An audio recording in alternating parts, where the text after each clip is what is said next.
number 1. Okay, so pakibasa Pel, no?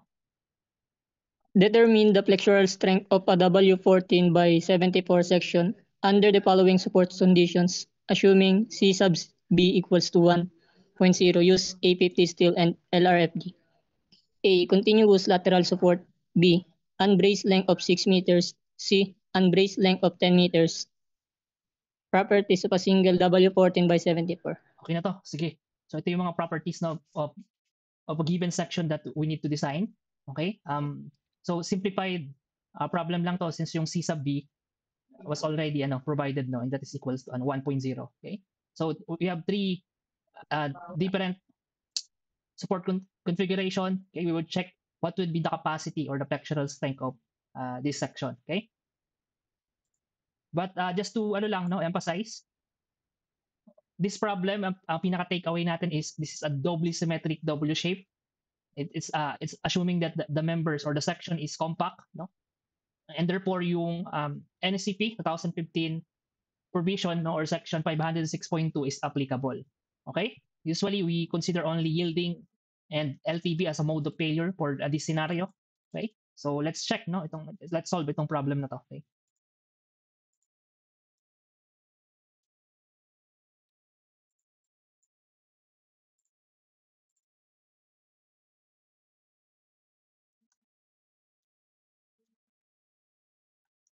Okay, for item A, okay? Before we could actually proceed dun sa calculations natin, ang first step is to check whether ano yung classification ng section natin, no? It's either compact, non-compact, or slender. Okay? So first step, no, bago tayo mag-proceed on different on our items, no, we need to classify our given section. Okay? So let's classify.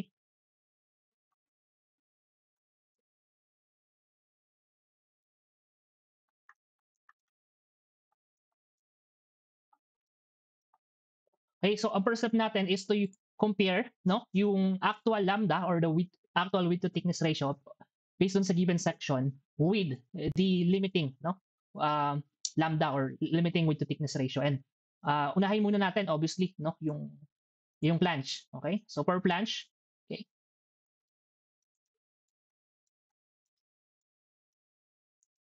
the actual lambda is simply, as per our discussion or derivation, is simply B sub F over 2 times thickness of planche. Okay? This is the actual lambda, okay, ng ating planche. Now, plug in natin yung mga values. Okay? So B sub F of the given section, which is 14 by 74, that is 256.5. No? And thickness of planche is 19.9. Okay? So let's plug in, no, on our equation. So you would have 256.5, okay, divided by 2 over times 19.9. Okay? So meron tayong value ng actual lambda natin, okay, which is equal to ilan? 6.44472. Okay, so dito, no need to provide 5 decimal kasi i-compare lang naman natin, no, yung mga range. So dito, 6.44, no? 2 decimal is already enough. Okay? Now, we already have the actual lambda, no, or actual width to thickness ratio of the given section. The next step is to compare with the limiting, no, lambda or the limiting width to thickness ratio. And for a given compact section, which is the lambda sub p, as we have discussed on our PowerPoint, no, the equation, no, as per NCP table, no, let's quickly recap again, no, for planche or the unsteepened element, no, the lambda sub p, no, for compact section is 0.38 square root of E over Fy. Okay? So gamitin natin yon. Okay? So this would be 0.38, okay, square root of E over Fy. Okay? Plugging in yung mga values. Okay? So for this one, we're using A50 steel, no? We're using A50 steel. So for 0.38, okay, yung E natin or modulus of elasticity of steel is 200 GPa, which is equivalent to 200,000 MPa, okay, divided by Fy, which is for A50 steel, that is assume 345 MPa. Now, meron tayong sagot for lambda sub p. So, ano to? 9.15. Okay, so yun, 9.15. Okay? Now, para magkaroon tayo ng idea kung ano yung classification ng ating given section, no, we have summarized actually, no, yung classification ng different section, and we need to use this guide, no, okay, for local backlink. Okay, so copy natin to. Okay, so the condition is, okay, let's check yung mga values natin. Okay, so the actual lambda, okay, is 6.44. The lambda sub p, okay, so is 9.15. Okay, so the overall conclusion is that the actual lambda, no, by comparing 6.44 to 9.15 is less than lambda sub p. Okay, now checking yung guide natin, no, in terms of classification of section, we could check, no, or we could conclude na it falls under compact section, no? That is lambda should be less than lambda sub p. Okay? So ang conclusion natin for planche, no, is therefore planche is compact. Okay? Now okay na tayo kay planche, no? So let's proceed dun sa calculation, no, naman nung web, no? Let's try to classify yung ating web. Now for web, as we have discussed, no, on local backlink na topic, the actual lambda for web is simply the h, the parameter h divided by the thickness of web. Okay? Now, yung h kasi na yan, as we have discussed, is also equal to the distance d, or the depth of your section, minus twice k design. Okay? So, divide ulit natin yan by the thickness of web. Okay? And let's have a look dun sa mga values natin sa taas, no? Ano ba yung mga values na to? Okay? So, depth of a given section is 360.7. Okay? K design is 35.1. And thickness of web is 11.4. Okay? So, plug in natin yan dun sa ating equation. Okay? So, you would have 360.7, okay, minus twice K design is 35.1, okay, divided by, okay, thickness of web, which is equal to 11.4. Okay. So the actual lambda for web is equal to 25.48 po. Okay, 25.48. Okay. Now in terms of the limiting, no, width to thickness ratio, which is lambda sub p for a compact section, balik tayo doon sa ano natin, no, sa table natin and NCP table natin. So it would fall under steepened elements, no, which is web, and we have discussed na the formula for lambda sub p is simply 3.76, no, square root of e over fy. So yan yung limiting, no, as per the code. So again, that is 3.76 square root of e over fy. Now substitute yung mga values natin, 3.76. Again, yung square root of e over fy is somehow similar to this, so I might as well copy this one. Okay. Okay, so meron tayong ano, value. So ilan to? 90.53. Okay, 90.53. Okay, so let's formulate again a conclusion. We could say now that the actual lambda for web, no, which is 25.48, comparing with the limiting lambda sub p is ano, less than, okay? Less than, no, which is 90.53. Okay? So we could again formulate a conclusion, no, based dun sa guide natin on classifying a given section. So ito yun, compact section tayo. Lambda is less than lambda sub p. So therefore, we could say na yung web natin is also compact. No? Okay. Now, in terms of overall classification ng section, ang criteria kasi as we have discussed is based on worst case, no, criteria. Ang worst case dito, compact, no? Kung naging non-compact sana yung planche, so, and then compact yung web, so in that case, non-compact yung classification natin. But for this case, both is all ano, is also compact, no? So we could formulate a conclusion na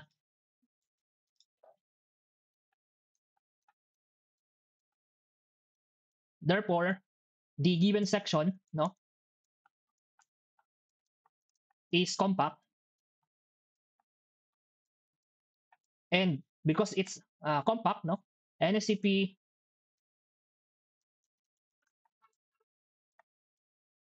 section 506.2 is applicable, okay? Applicable. Okay? So ito yung overall conclusion natin for this one, okay? Now, we could now proceed dun sa item A, which is continuous lateral support.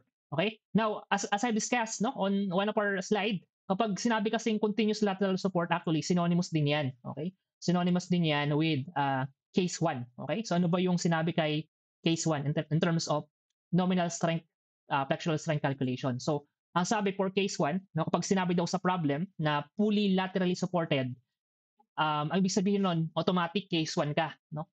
Ibig sabihin, hindi ka affected ng lateral torsional buckling. So no question asked, no? No question asked. Hindi mo na kailangan mag-calculate ng limiting lengths. Matic 'yon, case 1 ka. Okay?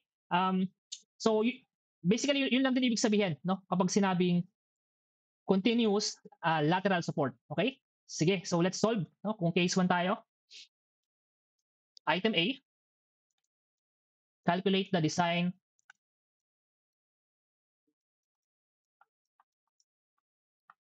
flexural strength considering continuous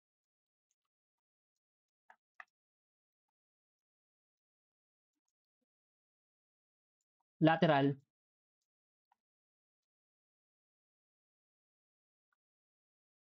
support.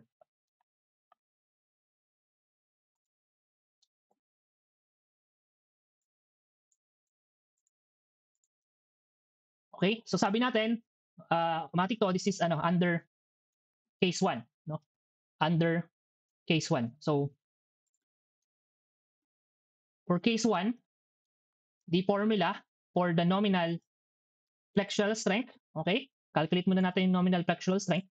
For case 1, ang sabi, the nominal moment is equal to the plastic moment MP, which is equal to the section modulus Z sub x, or plastic section modulus Z sub x times the F sub y or the yield stress, okay? So therefore, the nominal moment is also equal to the plastic moment, which is simply equal to the plastic section modulus times the yield stress. Okay. Now, plugging in yung mga values, okay? So we could say na the nominal moment for item A or case 1 is the section modulus, no? Plastic section modulus. Yan yung Z sub x, kunin natin sa given, no? So ito yun, no? 2064.77 times 10 to the third millimeter to the third, no? Okay. So we would have 2000, okay? 64.77 times 10 to the third, okay? Times natin yung Fy, so that is 345 for A50 steel, okay? Now, kailangan nating i-define yung conversion factor, no? So gawin lang natin to ng isang beses, no? So yung C sub x, which is the plastic section modulus, ang unit niyan is millimeter to the cube, no? Itong 345, which is in MPa, equivalent yan to Newton millimeter squared, okay? Now, may cancel out tayo, okay? Cancel out, and that means this is equal also to Newton millimeter, no? Now, pag moment kasi, no, ang gusto natin kilonewton meter usually yung unit, no? So meron tayo dapat conversion factor, no, to convert to kilonewton millimeter. And that is simply, no, kung numerator yan, so dapat denominator dito. Okay?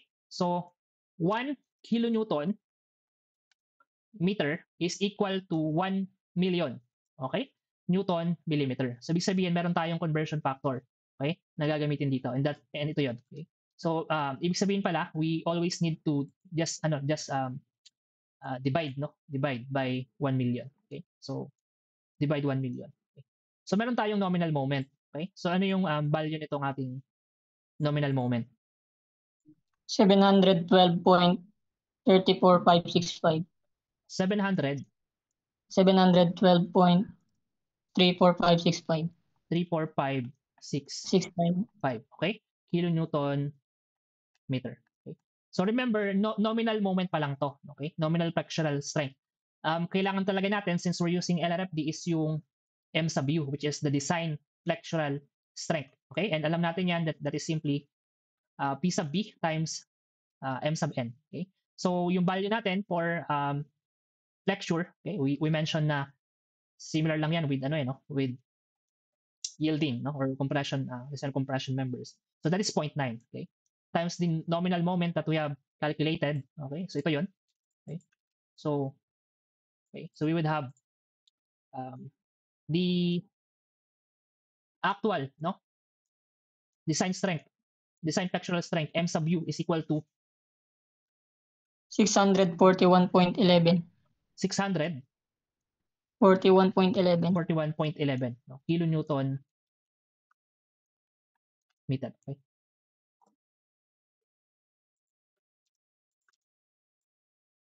Okay? Okay na tayo kay item A, okay, which is under case 1. Okay? So check natin yung item B, and item C. Actually, yung problem na to, application lang to ng tatlong case. Okay? So check natin to, meron ka na daw bracing, unbraced length mo ngayon is 6 meters. Okay? Check natin what would be the design strength ng ating given section. Okay? So item B, let's copy this one. Okay?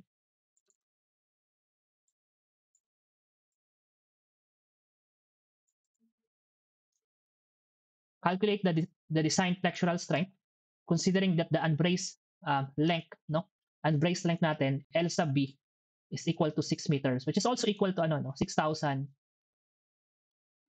millimeter. Okay?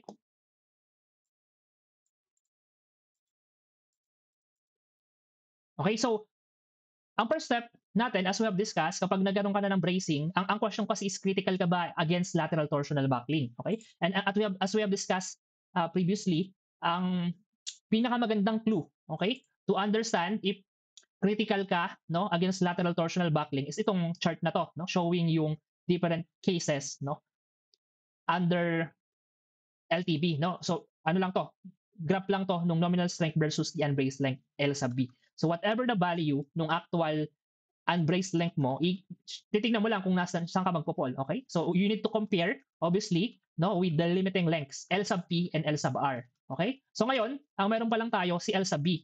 Kailangan pa natin siyang i-compare with the limiting lengths. And as we have discussed, the equation for the limiting lengths, unahin natin yung L sub P. Okay? For the limiting lengths is L sub P is equal to 1.76 R sub Y square root of E over F sub Y. Okay? So sige, let's calculate yung unang limiting lengths natin. So L sub P is equal to 1.76 R sub Y square root of E over Fy. Okay? So plugin natin yung mga values natin, 1.76. Okay? R sub Y for the given section, kunin natin sa taas. Okay? So that is 62.99. Okay?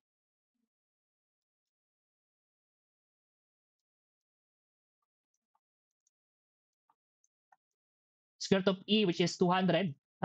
Okay? Over 345. Okay? So meron tayong value nung L sub P, which is equal to 2,669.25. 2,669.25. 69.25. 292. 292. Okay? Millimeter. Okay? Now, let's formulate a conclusion. Ano ba yung relationship ng L sub B and L sub P? Okay? Ang sabi natin on our slide, if L sub B is less than L sub P, no torsional buckling. Okay? Ibig sabihin, case 2 ka actually, case 1 ka actually. Ngayon, kung L sub B is greater than L sub P, with torsional buckling ka daw. Okay? So let's check. So obviously, kung yung L sub P natin is almost approximately or 2.6 meters. Okay, yung L sub B natin is 6 meters. So we could say na L sub B is greater than L sub P. Okay? So therefore, meron kang torsional buckling as per PowerPoint presentation. Okay? Now, ang question is, saan case ka magpo-fall? Saan case ka magpo-fall? Going back dito sa chart natin, dalawa kasi yung scenario. Pwede kang mag-fall kay case 2, which means you are under inelastic LTV, or case 3, which is ibig sabihin you would fall into elastic LTV. So for us to find out whether case 2 ka or case 3, we need to define the additional, no, the next limiting lengths, no, which is the L sub r. Okay, the formula for L sub r, again, as we have discussed, is this equation. Okay, 1.95 r sub ts, this ratio, okay, and the square root of this ratio, square root of 1 plus 1 plus 6.76, the same ratio but in reverse, okay, or inverse, times the inverse of this equation squared. Okay, so let's try to calculate yung L sub r to check whether we are under case 2 or case 3. No?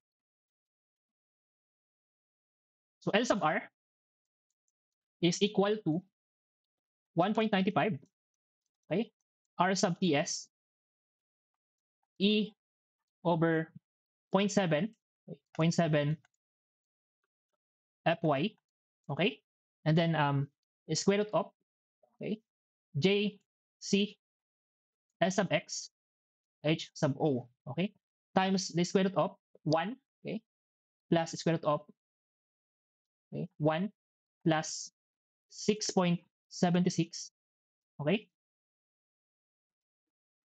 times 0.7, okay, fy e, okay, s sub x ho, okay, over jc, okay, square down natin to, okay, tapos ituloy natin tong equation natin, okay, square root, and for this one, square root din, okay. So ito yung equation natin for L sub r, okay. Now, mahaba kasi ito pag i-substitute ay i-plug natin sa calculator. To simplify our calculation, we would first calculate itong mga ratio na yan. So, for example, the equation E over 0.7 fy, let's calculate and store, no, dun sa ating calculator. Gamitin natin yung store function ng ating calculator to simplify our calculation. By the way, no, i-skip pala muna natin to. Mag-proceed muna tayo, no, dito sa parameter na to, yung h sub o. Okay? Now, we already discussed kasi, no, kung paano kinakalculate si h sub o. That is simply the distance between flange centroid, and the equation is simply the depth of your given section minus the thickness of your flange. No? So again, the values for these parameters, no, kunin natin sa taas. Depth of your section is 360.7, thickness of flange is 19.9. Okay.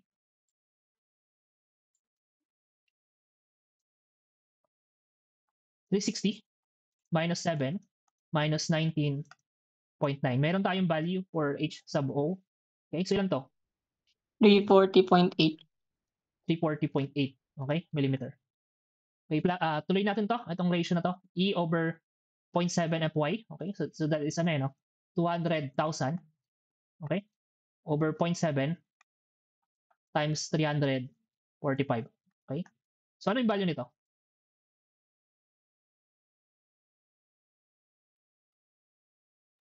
$828.16.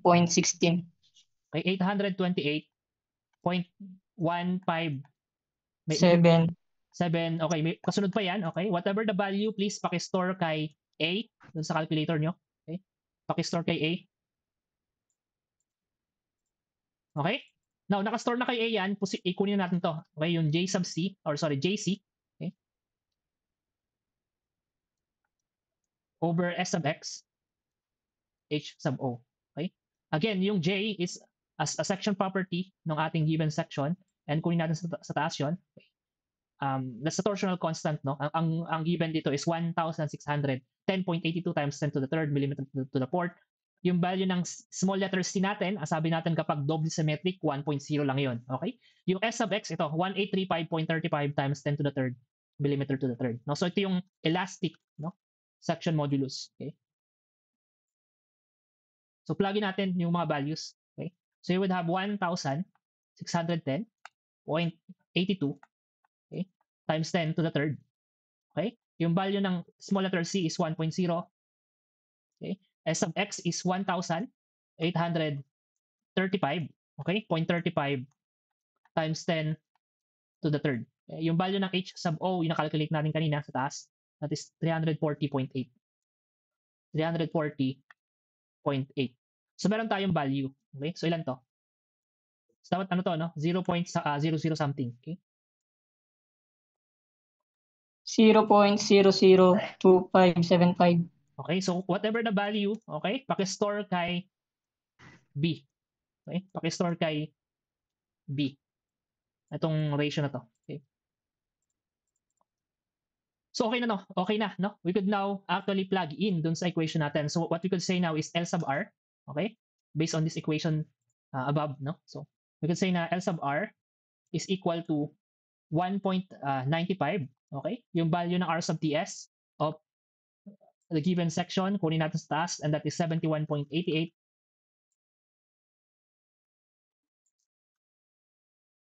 71.88. Okay? And then yung ratio na to, as we have discussed, in-store natin kay A, no? In-store natin kay A. So let's just call out, no? Yung ano na yon, no? Yung value na yon. So let's multiply by A, okay? And then yung ratio na to, in-store natin kay B. So that is square root of multiplied by square root of B. Okay? Now, tuloy natin to equation, no? So 1, square root of 1 plus square root of 1 plus 6.76 times, okay? So ito is just an inverse, no? Ng ating parameter A, no? Or stored value A, no? So let's input A raised to negative 1, okay? And this one naman is simply the inverse of this ratio, okay? So that is B, okay? Inverse, okay? Squared natin yon, okay? So tuloy-tuloy natin yung equation natin. So meron tayo square root. Okay? Okay? Square root, okay? So, sige, ano lang natin to, emphasize natin tong mga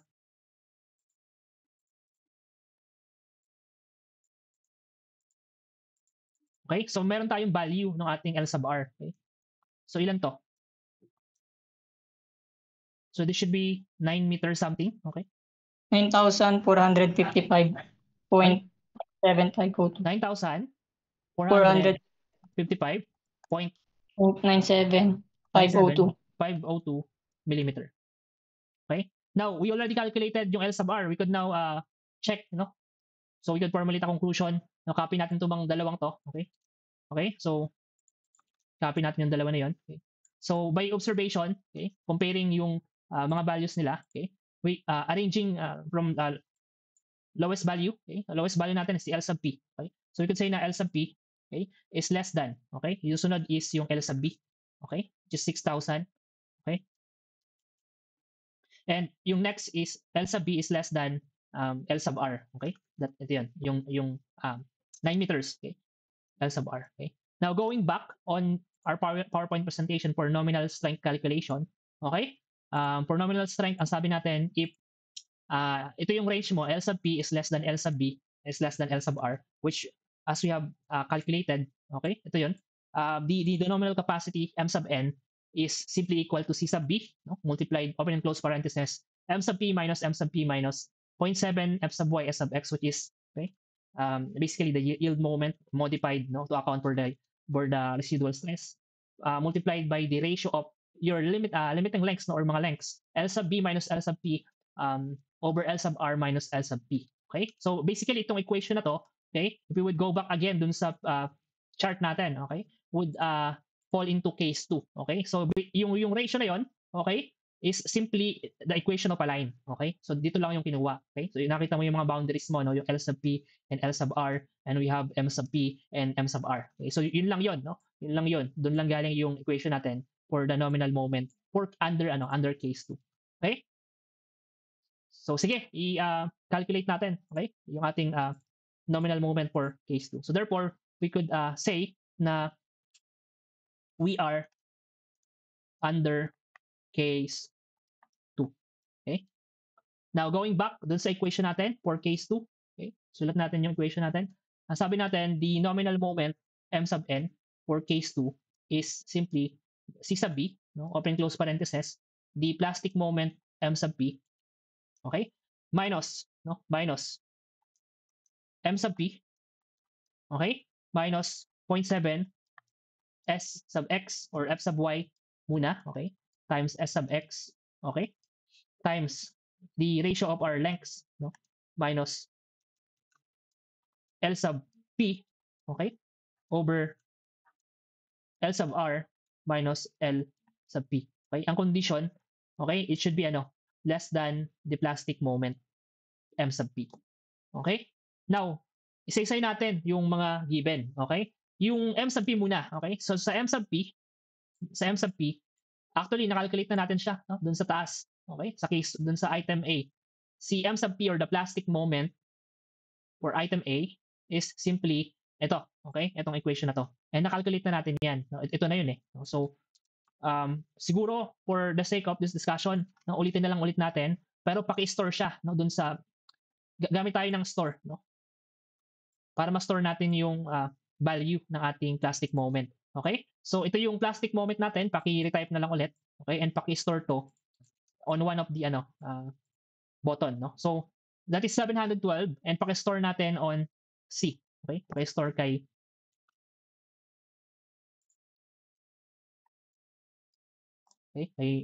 values C, okay? Or button C, okay? Now, okay na tayo kay plastic moment, okay? Yung C sub B binigay sa problem, okay? So then that is equal to 1.0 daw, okay? C sub B is equal to 1.0 and the rest of the parameters is meron naman na or given na, okay? So ngayon, let's plug in na no, yung mga given dun sa ating equation. Okay? So wag niyo muna i-calculate, we would simplify yung equation, okay? Gagawin lang natin to once, okay? Para for the rest of your calculation, ganito na lang yung gagawin nyo to minimize yung error, okay? Kasi pag pinag-in mo to sa calculator, masyadong mahaba, okay? So, mawalan ka ng ng inputs diyan, okay? So, isa-isay natin. Okay? Himay-himay natin. Nominal moment, okay? Is equal to okay, C sub B, okay? Which is equal to 1.0.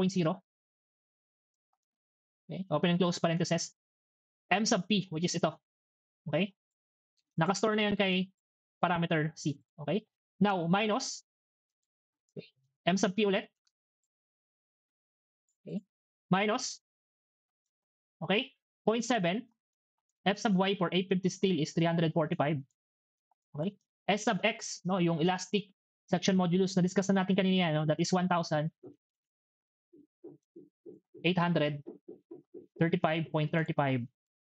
times 10 to the third millimeter to the third. Okay? So mag-unit check tayo mamaya. Okay? And then let's multiply this by the ratio of lengths. Okay? So kunin natin dun sa taas, no, L sub B muna. Okay? L sub B natin is 6,000. Okay? 6,000. Okay? Minus L sub P. So L sub P natin is ito. Okay? 2 meters. 2.6. Okay? Over. No? So ganun pa din. No? L sub R. Okay? So ito yung L sub P natin. Okay? L sub R minus L sub P. Okay? L sub P pa rin to. L sub R natin as we have calculated is 9.4 meters. So plug in natin dito on this equation. Okay? And check natin yung kanyang overall value. Okay?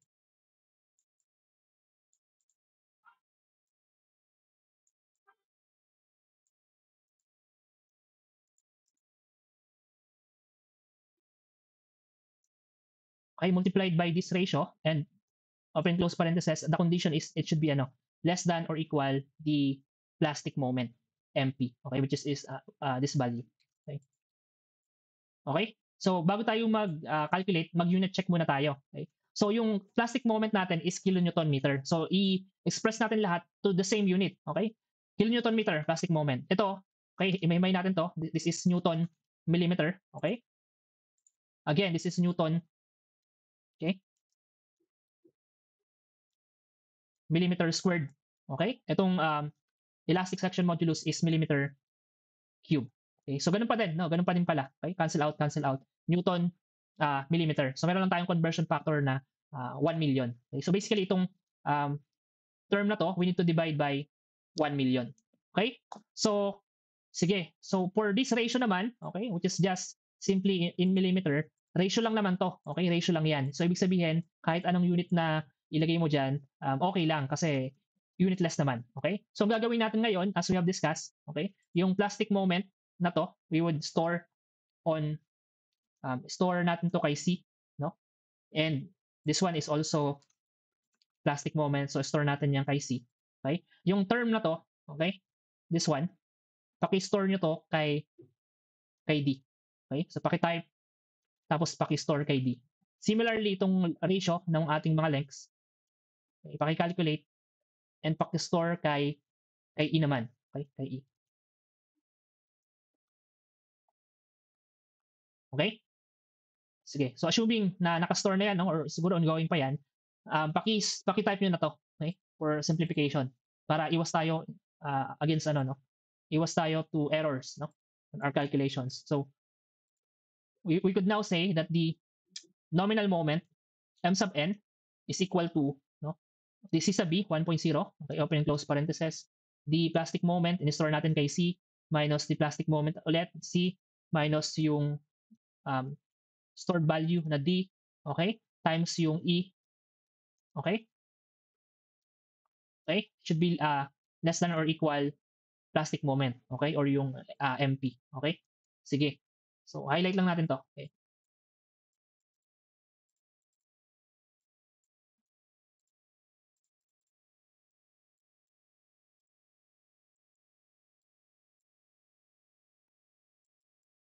Okay, so ilan to? It should be 500 something, okay? So, our M sub n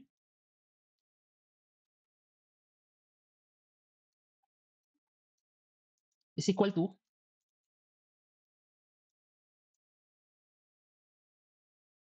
okay, paki-observe na lang yung mga mga open and close parentheses natin on your calculator to avoid any error, no? Or so ilan to? 500. Okay, sige, to pass our calculations, no? This is actually 580, no? 580.27412. Okay? Okay, ito yung value na to. Okay? Ang sabi, i-compare daw natin by the plastic moment. Okay, ito yung value ng ating plastic moment. Okay? And kung sino daw yung mas mababa as per the code, siya yung mag-govern. Okay? So, comparing both value ng ating left-hand side equation and right-hand side, the lowest value is or lower value is yung 580. So, ang conclusion natin is that the nominal flexural strength M sub n is equal to 580.27, no? Kilonewton meter. Okay? Now, hindi pa ito yung sagot again, no? Kasi kailangan natin ng design flexural strength M sub u. Okay? Plug in natin yung equation. Okay? This should be 0.9, okay? Times the nominal moment strength, no? And therefore, our design strength MU is equal to, ipakibigay yung value nito.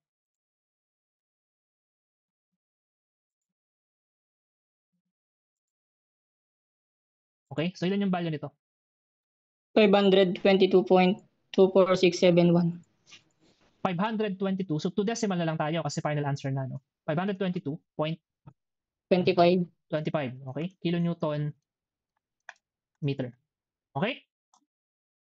Sige. So, ito yung sagot natin for item B, no? Which is, nag-fall tayo under case 2.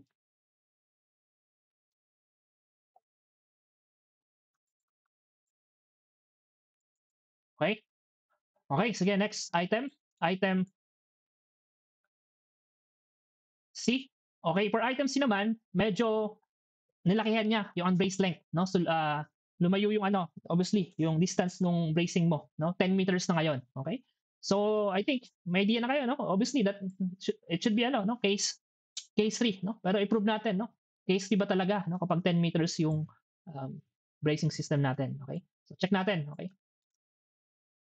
So, again, for item B, calculate the design flexural strength, no?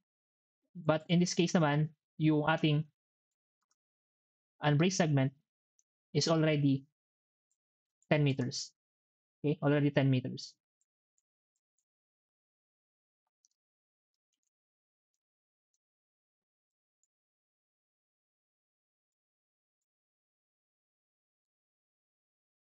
Now, hindi na kasi natin kailangan mag-calculate pa ng mga limiting lengths kasi na-calculate na natin sa taas, no?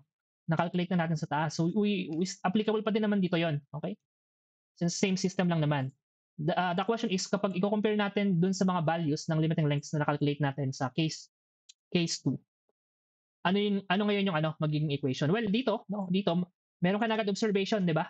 You could say na the value of your unbraced length L sub B since masyadong malayo na yan, that is greater than the L sub R. Okay? L sub R. And again, no, for the sake of this discussion, kung i-check mo siya sa chart, okay? Yung L sub B mo daw, okay? Mas mataas na siya kay L sub R. Okay? Meaning you would fall on case 3, which is elastic LTV ka na, using this equation na yung gagamitin natin. Okay? So going back again on the calculation, no, ng nominal flexural strength for case 3, okay? Ang sabi ni code is for case 3 daw, when L sub B is greater than L sub R, the nominal moment capacity is equal to S sub X times F sub CR, no? And it should be less than M sub P, or the plastic moment. Now, meron tayong bagong parameter dito, which is yung F sub CR. Okay? So it was defined, no, as the elastic buckling stress. No, remember, elastic LTV na kasi tayo, no? So gagamit tayo ng elastic buckling stress. Okay? Now, yung formula for this one, okay, as per the code, okay? Ipakita din natin is simply, no? Okay? This one. Okay? This equation, okay? Sige. Balik tayo dito, okay? So therefore, since L sub B is greater than L sub R, we could say na we are under case 3, okay? For the calculation ng nominal moment capacity, okay? And therefore, the equation natin, no, as we have presented, M sub N is equal to S sub X, F sub CR, okay? And it should be less than or equal the plastic moment, okay? Now, yung F sub CR, wala pa tayong value, okay? Wala pa tayong value or the elastic buckling stress, okay?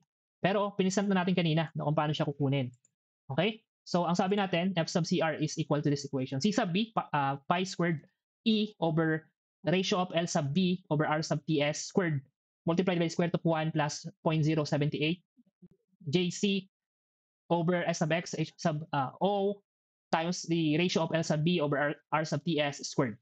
Okay? So, ito yung equation natin for the elastic buckling stress. Okay?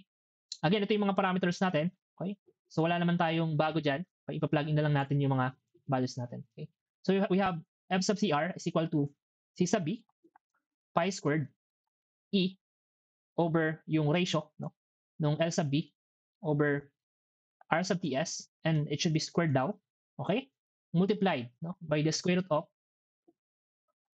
of 1 plus 0.078, okay? Yung ratio ng J sub C over S sub X H sub O, okay, which is looks familiar, okay, kasi nakalculate na natin kanina yan sa taas, times the ratio of L sub B R sub TS squared. Okay? So you can see here na meron siyang, again, nauulit na parameter. No? So pwede ulit nating i-store yan, okay, on one of our calculator button. Okay? Sige, so isa-isay natin to, no? Himay-himay natin ulit. Okay? So yung JC S sub X HO H sub O, hindi na natin kailangan i-calculate kasi na-calculate na natin siya kanina, okay? So ito 'yon, no? Ito 'yon. So might as well copy this one. And naka-store na pala siya no on parameter or button B, no? Naka-store na pala siya kay button B. So okay na, wala na tayong gagawin doon. Okay? So yung next parameter, which is ito, okay, ito yung kailangan natin i-calculate. Okay? Calculate natin 'to. Okay? Yung ratio na yan, which is L sub B, no? And that is 10, no? The unbraced length, 10,000, okay? Over R sub TS. So yung R sub TS, na-define na rin natin kanina, no? That is 71.88. Okay? Squared natin to. Okay? So yan to. 19,354.58498. 58498. Okay? So whatever the value, paki-store kay next button, which is button F. Okay? Paki-store kay button F. Okay, sige, naka-store na yan. We could now calculate no, si F sub CR. Okay? F sub CR is equal to C sub B, okay, which is the 1.0 for this first problem natin. Okay, example problem number 1. Pi squared. Okay? Okay. Yung value ng E natin, which is 200,000. Okay? Over. Okay? Again, yung parameter na to, in-store natin kay button F. Okay? Times square root of 1. Okay? Plus, no? 0.078. Okay? Yung ratio na to, in-store natin kay parameter B. kay parameter B. Okay? And this ratio naman, again, naulit lang to. This is ano no? Parameter F. Okay? Okay? So paki-calculate.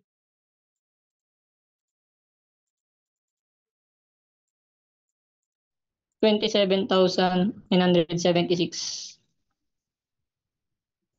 Okay? Sige. So this one, no? F sub CR now is equal to supposedly 200 ano yan 200 plus lang, no? 200 plus lang yan. Okay? Okay, sige. So paki-double check na lang, no? Supposedly this one should be 225, no? 0.47781. Okay? MPa. Supposedly, ito yung values niyan pagka tama yung mga values na plug in nyo for the rest of the parameters. Okay. Now, tuloy na tayo dito on our equation, okay, ng nominal moment.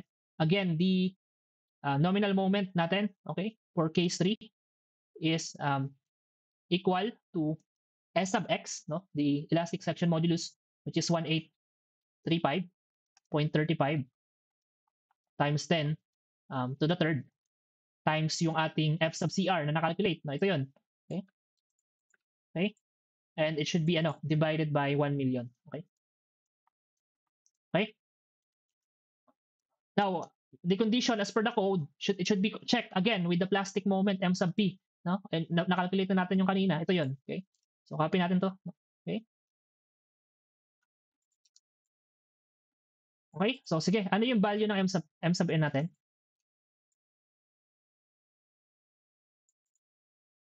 Okay, ano yung value nito?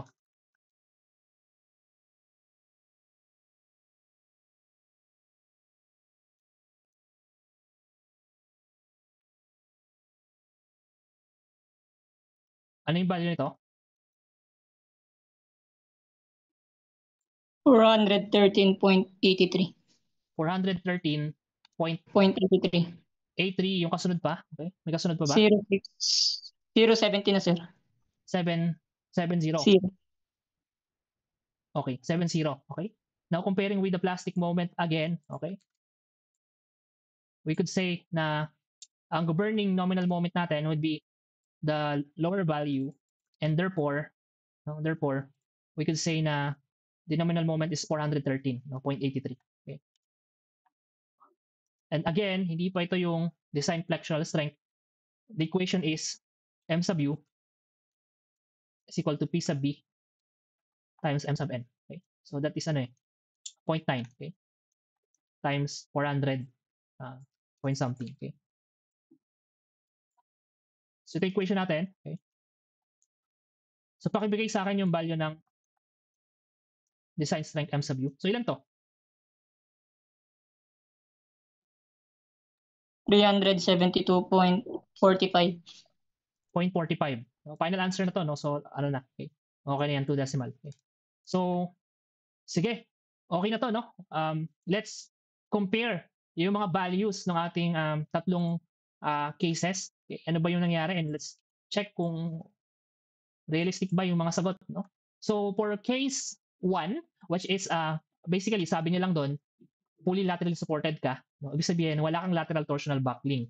So 641, okay? So medyo realistic siya, no? Kasi medyo dikit siya sa plastic moment, no? Yung plastic moment, M sub P, yan yung maximum possible moment na kayang ma-achieve ng section, di ba?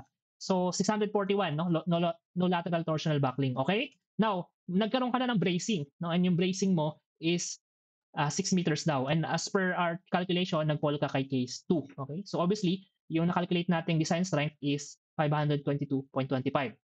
Okay, so realistic naman to, nabababa talaga tayo kasi ano na, no? Hindi ka na fully laterally supported and applicable na sa'yo si lateral torsional buckling. Okay? Now, medyo lumayo pa, no? Yung bracing mo, naging 10 meters na. And as per item C, case 3 siya. And yun nga, no? Since masyadong malayo na siya, you could see, no? From 522, yung naging design strength mo, naging 372 ka na lang. Okay? So, ganun talaga yun, no? Hanggang nilalayuan mo yung distance ng mga bracing mo, bumababa din yung corresponding design strength mo. So that would give you an idea kung ano yung effect talaga ng lateral torsional buckling sa calculation natin, no, on our given system. Okay? So